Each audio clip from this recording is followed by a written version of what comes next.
Hi കൂട്ടുകാരെ, ഞാനിന്ന് തയ്യാറാക്കാൻ പോകുന്നത് ഒരു അതിമനോഹരമായ ചോളപ്പൊടി കൊണ്ടുള്ള ഒരു ഉപ്പുമാവാണ്.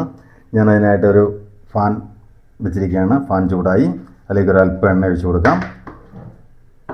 ആ എണ്ണ ചൂടായി കഴിയുമ്പോഴേക്കും നമുക്കിതാ ഒരല്പം കടുക് ഇട്ട് കൊടുക്കാം.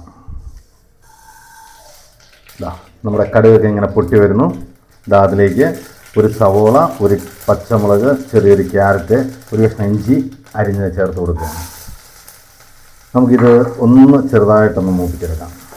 ഉണക്കമുളക്, കറിവേപ്പില ചേർത്ത് കൊടുക്കുകയാണ്. ഒരു അല്പം ഉപ്പ്, ഒരു 1/4 ടീസ്പൂൺ ഉപ്പും കൂടെ ചേർത്ത് കൊടുക്കുക. നമുക്കിതൊന്ന് വഴറ്റിയെടുക്കാം. അങ്ങനത്തെ നമ്മുടെ സവോള എല്ലാം റെഡിയായി. ഞാനിതിലേക്ക് 2 കപ്പ് വെള്ളം ഒഴിച്ച് കൊടുക്കുകയാണ്.